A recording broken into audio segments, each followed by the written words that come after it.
Au terme d'un cycle d'annonces et de rétorsions, les tarifs supplémentaires appliqués par les États-Unis aux biens en provenance de Chine culminent à 145% hors exemption, contre 125% dans le sens inverse.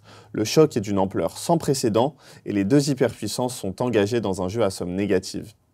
En effet, les échanges commerciaux entre la Chine et les États-Unis vont s'effondrer de près de 80% selon la première estimation de l'OMC. Pour la Chine, la perte d'activité sera très importante.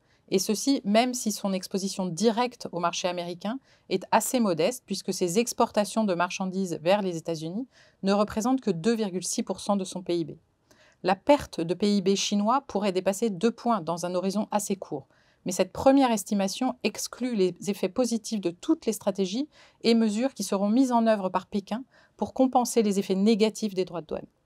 Du côté des prix, la baisse des exportations vers les États-Unis va entretenir les pressions déflationnistes déjà présentes en Chine. Du côté américain, le risque de récession a fait son retour face au choc d'incertitude et tarifaire. Déjà, un retour de flamme sur les marchés boursiers et surtout obligataires a provoqué le début de volte-face quant aux annonces du 2 avril et le recentrage stratégique sur la Chine. Mais cela n'empêchera pas le tarif effectif moyen sur les importations d'atterrir à un niveau sensiblement au-dessus de ses standards pré-2025, avec les conséquences associées sur l'inflation, puis sur la demande. Selon nos calculs, au 12 avril, seuls 18% des importations échappent à des droits de douane supplémentaires. De plus, les changements erratiques de politique provoquent des conséquences négatives durables sur l'environnement macro et, en 2025, la croissance américaine se dirige, au mieux, vers un net ralentissement. Pourquoi en est-on arrivé là? Quels sont les objectifs de l'administration Trump? Au sens large, la stratégie américaine vise à user de sa position dominante pour reconstituer des relations économiques plus à son avantage et favoriser sa propre production manufacturière. Dans les faits, cela pourrait passer par des investissements et ou des relocalisations de production aux États-Unis, des abaissements de tarifs douaniers ou encore des accords sur les treasuries. Dans le cas de l'affrontement avec la Chine, il s'agit d'isoler son adversaire et de pousser son avantage pour obtenir des concessions majeures. Les États-Unis attendront du rival une réduction de ses déséquilibres commerciaux, des politiques favorables à la consommation, qu'il mette un terme aux pratiques de sous-évaluation de sa devise ou encore davantage de coopération sur des thèmes comme la propriété intellectuelle, les opioïdes ou TikTok. De fait, l'administration Trump appelle de façon répétée la Chine à venir s'asseoir à la table des négociations.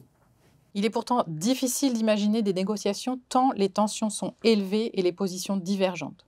Du point de vue de Pékin, la Chine a moins à perdre que les États-Unis. Elle s'est préparée au choc et les usines chinoises dépendent moins des produits américains que l'inverse. Cela étant dit, les deux camps ont tout intérêt à négocier pour au moins revenir en arrière sur les dernières mesures tarifaires. Un deal semblable à l'accord de phase 1 passé en 2020 n'est pas impossible. La Chine s'engagerait à acheter certains biens américains, notamment énergétiques et agricoles. La Chine a des pions à avancer à la table des négociations, par exemple grâce à sa position largement dominante dans le secteur des matériaux critiques. Sa position concernant son portefeuille de bons du Trésor américain est plus délicate. Vendre des titres pour faire pression sur Washington est peu probable à court terme. Cela pourrait s'avérer être une stratégie déstabilisante et coûteuse. En revanche, un découplage financier avec les États-Unis devrait se poursuivre progressivement et accompagner le découplage commercial. La Chine a de fait déjà réduit son portefeuille de bons du Trésor américain de plus d'un tiers depuis 10 ans. Se pose maintenant la question de savoir quelles mesures peuvent prendre les policy makers des pays respectifs pour absorber le choc à court terme. Aux États-Unis, sur le plan budgétaire, l'administration Trump attend du Congrès le vote d'un important package de baisse d'impôts. Cependant, son effet sur l'économie pourrait se révéler contre-productif. Une détérioration des finances publiques pourrait provoquer un sell-off obligataire et un durcissement des conditions financières. De plus, le sujet est particulièrement sensible dans un contexte d'interrogation croissante sur le statut de valeur refuge des obligations américaines, alors que les taux à 10 ans se sont appréciés de 50 points de base la semaine du 7 avril. Quant à un éventuel assouplissement monétaire imminent, il s'agit d'une éventualité irréaliste au regard du mandat dual, sans détérioration matérielle des métriques de l'emploi. En Chine, les autorités ont affûté leurs armes avant l'arrivée au pouvoir de Trump, et elles devraient rapidement lancer de nouvelles mesures de relance.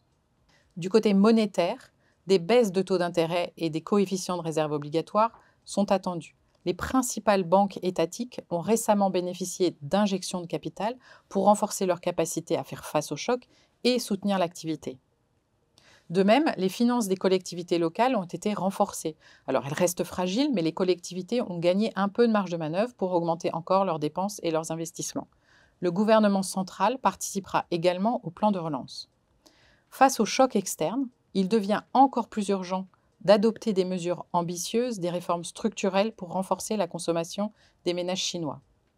Enfin, la Chine va chercher à resserrer ses liens avec ses autres partenaires commerciaux, en particulier en Asie et en Europe. Dans le même temps, elle continuera de réorienter ses exportations vers les pays tiers. Ces pays vont donc affronter à la fois la hausse des droits de douane aux États-Unis, l'affaiblissement de la demande américaine, le ralentissement économique mondial et l'augmentation de la concurrence des produits chinois. Néanmoins, le conflit sino-américain pourrait aussi ouvrir de nouveaux débouchés aux exportateurs de substitution vers ces pays, comme cela a pu être le cas lors de la première version de la guerre commerciale.